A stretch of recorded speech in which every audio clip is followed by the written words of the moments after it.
सबसे पहले सभी को नमस्कार।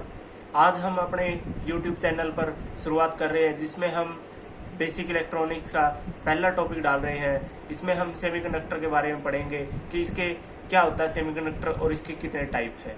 तो आइए हम शुरुआत करते हैं अपने पहले लेक्चर की। सबसे पहले यानी कि अर्धचालक होता है, जो सेमीकंडक्टर होता है वो क्या होता है। इनमें क्या होता है कि इनमें कुछ चालक व सुचालक के बीच के गुण होते हैं, यानी कि न तो ये चालक है और न ही सुचालक है, यानी कि न ही कंडक्टर है और न ही इंसुलेटर है। दूसरी बात आती है कि इनके वैलेंस सेल में कितने इलेक्ट्रॉन होते हैं। वैलेंस सेल में इलेक्ट्रॉन होते हैं 4, यानी कि इनके वैलेंस सेल में 4 इलेक्ट्रॉन होते हैं। अगर 4 इलेक्ट्रॉन वैलेंस सेल में है तो जो अपनी पीरियोडिक टेबल है उसमें चौथे ग्रुप में लाई करेंगे, यानी कि ये अपने पीरियोडिक टेबल के चौथे ग्रुप में पाए जाएंगे।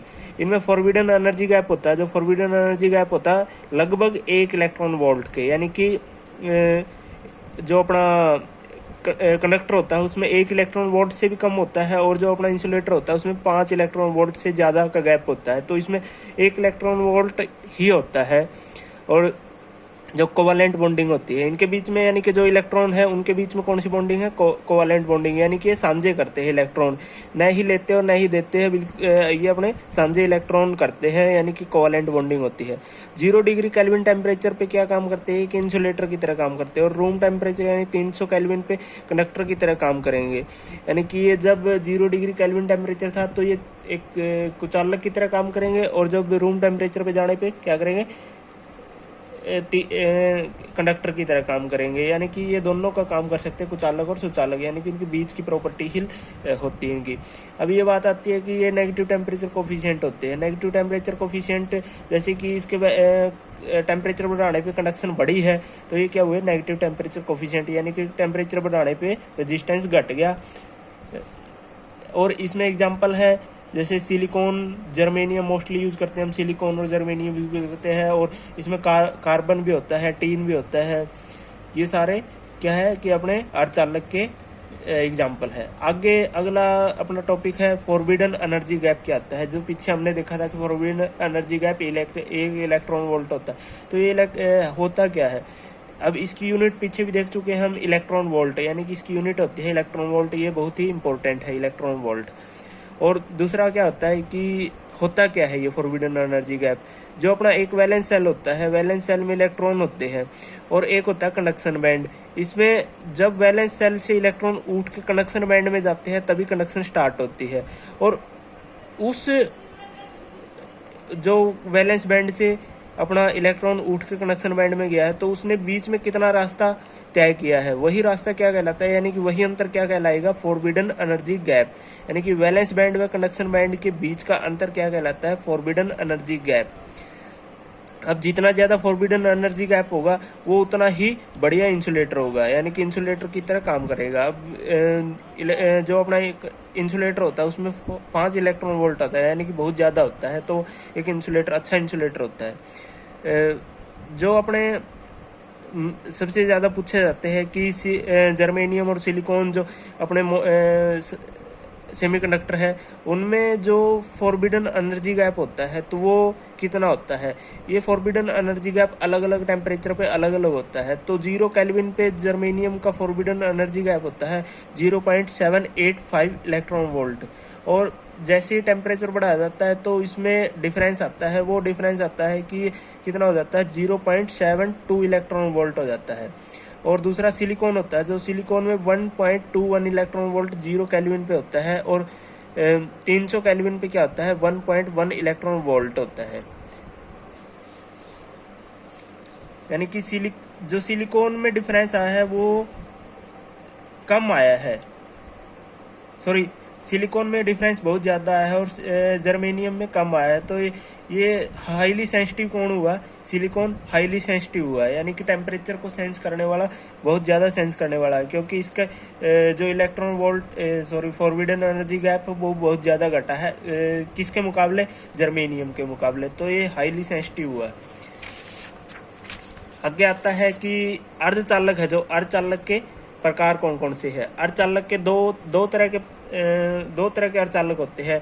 एक होता है इंट्रिंसिक सेमीकंडक्टर। इंट्रिंसिक सेमीकंडक्टर क्या होता है कि प्योर सेमीकंडक्टर होता है, जो उसमें किसी तरह की अशुद्धि नहीं होती, वो इंट्रिंसिक सेमीकंडक्टर कहलाता है। और ये 0 केल्विन पे क्या करता है, इंसुलेटर की तरह काम करता है। जैसे ही इसमें टेम्परेचर बढ़ाया जाता है तो ये कंडक्टर की तरह काम करने लगेगा। ये क्या होता है, नेचुरली अवेलेबल होते हैं, यानी कि प्राकृतिक तौर पर मिलते हैं। जैसे हम अपने कार्बन पड़ा है, सिलिकॉन पड़ा है, जर्मेनियम पड़ा है, ये सारे जब तक इनमें अशुद्धियां नहीं मिलाई जाए तब तक ये क्या करते हैं, इंसुलेटर की तरह काम करते हैं। अब दूसरी बात आती है कि एक्सट्रिंसिक सेमीकंडक्टर क्या होता है। एक्सट्रिंसिक सेमीकंडक्टर जो अपने प्योर सेमीकंडक्टर थे, इंट्रिंसिक सेमीकंडक्टर थे, उसमें कुछ कंडक्शन बढ़ाने के लिए कुछ अशुद्धियां मिला दी जाती है। तो जो अशुद्धियां मिला दी जाती है और उसके बाद जो अपना को प्रोडक्ट मिलेगा वो क्या कहलाएगा, एक्सट्रिंसिक सेमीकंडक्टर। यानी कि उस जो अशुद्धियां मिलाई है अपन ने, उस अशुद्धि मिलाने की प्रोसेस को क्या बोलते हैं, उस अशुद्धि मिलाने की प्रोसेस को बोला जाता है डोपिंग। यानी कि अशुद्धि मिलाने की प्रक्रिया को डोपिंग कहा जाता है। और डोपिंग क्यों की अपन ने, डोपिंग की है कंडक्टिविटी बढ़ाने के लिए, यानी कि कंडक्शन बढ़ाने के लिए। तो कंडक्टिविटी ऑफ एक्सट्रिंसिक सेमीकंडक्टर, यानी कि एक्सट्रिंसिक सेमीकंडक्टर की कंडक्टिविटी इंट्रिंसिक सेमीकंडक्टर से ज्यादा होगी। अब जो डोपिंग की है अपन ने, वो डोपिंग किस किस तरह की होती है, वो डोपिंग दो तरह की डोपिंग होती है। यानी कि अशुद्धियों के प्रकार कितने हैं, दो तरह के अशुद्धियों के प्रकार है। एक होती है ट्राइवेलेंट और एक होती है पेंटावेलेंट। यानी कि ये सेमीकंडक्टर है, सेमीकंडक्टर कौन से चौथे ग्रुप में लाई करते हैं, यानी कि कार्बन, सिलिकॉन, जर्मेनियम, टीन। और जो ट्राइवेलेंट है यानी कि थर्ड ग्रुप में होती है जो, और एक होती है पांचवें ग्रुप में, उसको बोलते हैं पेंटावेलेंट। यानी कि चौथे ग्रुप में सेमीकंडक्टर और तीसरे और अगर पांचवें ग्रुप के एलिमेंट उठा के हम चौथे ग्रुप में मिलाते हैं, यानी कि चौथे ग्रुप के कोई भी एलिमेंट में मिलाते हैं, तो वो क्या तब उसकी कंडक्टिविटी बढ़ने लगेगी। तो जो थर्ड ग्रुप है, यानी कि उसको थर्ड ग्रुप के सारे एलिमेंट को बोला जाता है ट्राइवेलेंट इम्प्योरिटी। ट्राइवेलेंट इम्प्योरिटी में क्या होता है कि 3 इलेक्ट्रॉन होते हैं, इसमें वैलेंस शेल होता है जो 3 इलेक्ट्रॉन, यानी कि ये 4 इलेक्ट्रॉन पूरे करने के लिए 1 इलेक्ट्रॉन ले सकता है। यानी कि लेने वाले को क्या बोलेंगे, एक्सेप्टर बोलेंगे। ये एक्सेप्टर बोल रहा है अपन इस इम्प्योरिटी को। और इसमें कौन कौन से एलिमेंट आते हैं, इसमें आते हैं बोरोन, एल्यूमिनियम, गैलियम, इंडियम। और जो पेंटावेलेंट इम्प्योरिटी है, पेंटावेलेंट में क्या होता है कि ये पांचवें ग्रुप में लाई करते हैं। तो इनके वैलेंस शेल में कितने हैं, 5 इलेक्ट्रॉन। और ये इसमें 4 इलेक्ट्रॉन रखने के लिए इसको 1 इलेक्ट्रॉन दान करना पड़ेगा, यानी कि दे सकता है किसी को भी। तो देने वाले को क्या बोला जाएगा, डोनर। डोनर इम्प्योरिटी होती है ये। और इसमें कौन कौन से एलिमेंट आते हैं, इसमें आता है phosphorus, bismuth, antimony, arsenic, nitrogen. ये सारे पेंटावेलेंट इम्प्योरिटी के सारे एलिमेंट है। ये सारे अपने कंपटीशन एग्जाम है जो, और अपने ITI के एग्जाम भी है और भी अदर एग्जाम है, उनमें सभी में इम्प्योरिटी के बारे में पूछा जाता है। इनमें एग्जाम्पल पूछे जाते हैं कि कौन कौन से इसके एग्जाम्पल है। और ट्राइवेलेंट इम्प्योरिटी मिलाने के बाद अपने को कौन सा टाइप का सेमीकंडक्टर मिलेगा, ये सारे पूछे जाते हैं। तो आगे हम करते हैं कि कौन सी इम्प्योरिटी मिलाने पे कौन सा अपने को सेमीकंडक्टर मिलेगा। आगे आता है सेमीकंडक्टर, एन टाइप सेमीकंडक्टर पढ़ेंगे हम। एन टाइप में क्या होता है कि डोपिंग, एन टाइप सेमीकंडक्टर कब बनेगा, यानी कि पदार्थ पे एन से मतलब यानी कि नेगेटिव चार्ज। नेगेटिव चार्ज कब आएगा, नेगेटिव चार्ज तब आएगा जब ये कोई इलेक्ट्रॉन लेगा। अगर लेगा इलेक्ट्रॉन तो किससे लेगा, देने वाले से लेगा, यानी कि डोनर इम्प्योरिटी अगर मिलाएंगे तो उससे लेगा। अब डोनर इम्प्योरिटी कौन सी थी, पेंटावेलेंट इम्प्योरिटी थी। तो इसमें कौन से डोपिंग की जाएगी, कौन से एलिमेंट की, पांचवें ग्रुप की, यानी कि group of doping of group 5th element, यानी कि पांचवें ग्रुप की इम्प्योरिटी ऐड करी जाएगी। पांचवें में कौन कौन से, फास्फोरस, नाइट्रोजन, एंटीमनी, आर्सेनिक। और आगे है यानी कि पेंटावेलेंट इम्प्योरिटी ऐड करेंगे। अब पेंटावेलेंट में क्या होगा, जो अपने एन टाइप सेमीकंडक्टर है उसमें क्या होगा कि इलेक्ट्रॉन ज्यादा हुए, यानी कि नेगेटिव चार्ज है, नेगेटिव चार्ज किस पे होता है, इलेक्ट्रॉन पे, यानी कि इलेक्ट्रॉन इसमें ज्यादा हो गए और होल्स बहुत ही कम हो गए, यानी कि इलेक्ट्रॉन के मुकाबले कम हो गए। अब जो फास्फोरस है, जैसे ये क्रिस्टलाइन स्ट्रक्चर है एन टाइप का, तो इसमें फास्फोरस है, जो फास्फोरस पे क्या है कि 5 इलेक्ट्रॉन है, यानी कि पांचवें ग्रुप में थे तो 5 इलेक्ट्रॉन इसके वैलेंस शेल में है। और जो सिलिकॉन है उसमें 4 इलेक्ट्रॉन है, यानी कि इनने कोवेलेंट बॉन्डिंग तो कर ली सभी ने, पर फिर भी 1 इलेक्ट्रॉन ज्यादा बचा। तो इसमें क्या हुआ कि इसमें इलेक्ट्रॉन अधिकतम है।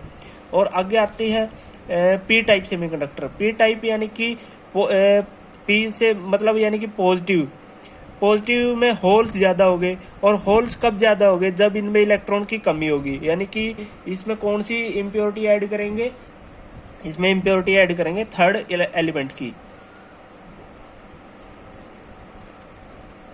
जो अपना पी टाइप सेमीकंडक्टर है, पी टाइप में क्या होगा कि इसमें इलेक्ट्रॉन इम्प्योरिटी थर्ड ग्रुप की ऐड करी जाएगी। और थर्ड ग्रुप में क्या होता है कि 3 इलेक्ट्रॉन होते हैं, यानी कि एक इलेक्ट्रॉन पदार्थ से लेगी इम्प्योरिटी। अब जो पदार्थ से इम्प्योरिटी अगर इलेक्ट्रॉन लेगी तो उस पे पदार्थ पे कौन सा चार्ज आएगा? पॉजिटिव चार्ज आएगा।